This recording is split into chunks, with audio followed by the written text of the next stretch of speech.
Et là, voilà, moi, c'est ma préférée. Autant pour le batteur que pour le visuel. Alias Maxis, Jim Black, à écouter, à regarder, c'est top.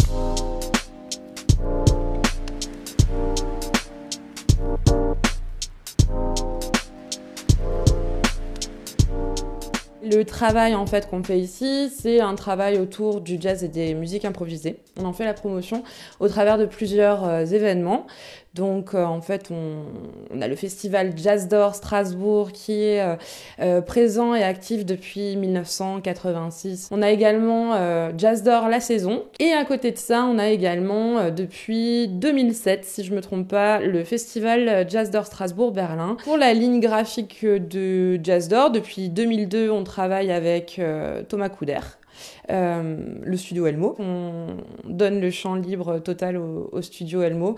On regarde rien, on sait rien à quelques mois avant le festival où il nous présente par exemple le visuel et il nous dit bah voilà, j'ai voulu travailler là-dessus, l'idée c'est de faire ça, mais en tout cas nous on découvre à peu près comme tout le monde les visuels un peu au dernier moment et avec une liberté graphique totale pour les créateurs. Ce qu'on a fait tout au long de ces années, ça a été toujours aussi de privilégier notre intuition, notre manière d'aborder cette musique. Et donc, d'une certaine manière, les affiches de jazz qu'on produit, les affiches pour Jazz d'Or, elles ressemblent à Jazz d'Or, mais elles nous ressemblent aussi.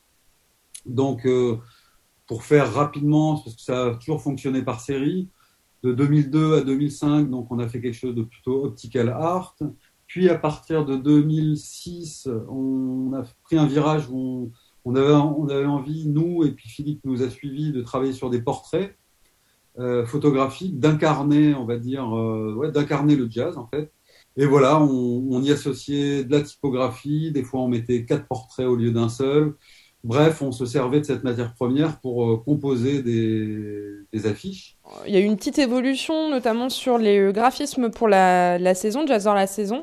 C'est-à-dire que à un certain moment, on a réfléchi avec Thomas sur le fait de présenter en fait les visages des musiciens, ce qui était le cas du coup sur les saisons précédentes. Hein. Voilà, donc comme on peut le voir là. Pierre Durand. Et en fait, on est quand même arrivé à la conclusion que majoritairement, les gens ne connaissaient pas le visage des musiciens de jazz. Donc, on s'est dit que c'était un petit peu plus intéressant peut-être dans les choix graphiques de présenter des images qui popent un peu, qui appellent l'œil et qui pourraient de plus intéresser un autre public. Et on passe sur des visuels qui sont comme ça. Donc ça, c'était la première série de visu où le studio Elmo a créé quelque chose de très très différent voilà. Donc là, on a les premiers concerts de l'année et puis on passe aussi sur différentes choses. Voilà, ça c'était avec les percussions de Strasbourg. En fait, il y a un vrai changement, c'est Jazz d'Or devient une SMAC, scène de musiques actuelles. Et donc, à ce titre, ils cessent d'être uniquement un festival de 2 semaines par an et ils deviennent une saison aussi. Donc là, tout d'un coup, on passe d'un festival à quelque chose, une programmation à l'année en fait. Donc là, ça change aussi radicalement notre travail parce qu'à ce moment-là, là où finalement Jazz d'Or n'avait pas d'identité, on avait décidé qu'il n'y avait pas besoin d'identité. Alors, identité, j'entends un logo ou quelque chose qui tout de suite fasse référence à Jazz d'Or. Il n'y a pas besoin de logo. C'est en tout cas le discours qu'on tenait avec Jazz d'Or, de dire pas besoin d'un logo. Chaque année, sur l'affiche, le mot Jazz d'Or apparaît dans une nouvelle typographie. Il n'y a pas besoin de le figer dans une forme précise.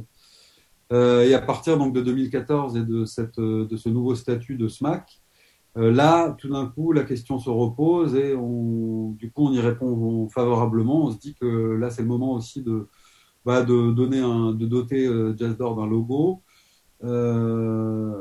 Et notre réponse, on la veut simple. On se dit qu'il n'y a pas besoin d'un signe ou d'une trompette ou que sais-je. On décide de créer une typographie qui sera la typographie de Jazz d'Or, c'est-à-dire que dès qu'on aura quelque chose à marquer, cette typographie sera la voix de Jazz d'Or. Alors, en l'occurrence, on s'est inspiré qu'on trouvait assez intéressante parce que condensé, on s'est inspiré des plaques d'immatriculation californiennes. Et donc, voilà, Jazz d'Or, le mot, dès qu'il apparaît maintenant, il est dans cette typographie.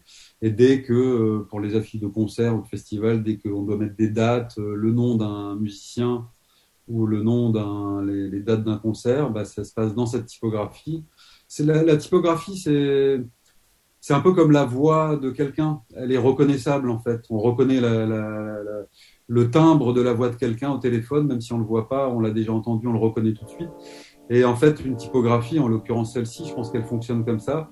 C'est-à-dire qu'on pourrait marquer n'importe quoi. Si quelqu'un l'a vu une fois, deux fois, d'une certaine manière, il s'en rappellera.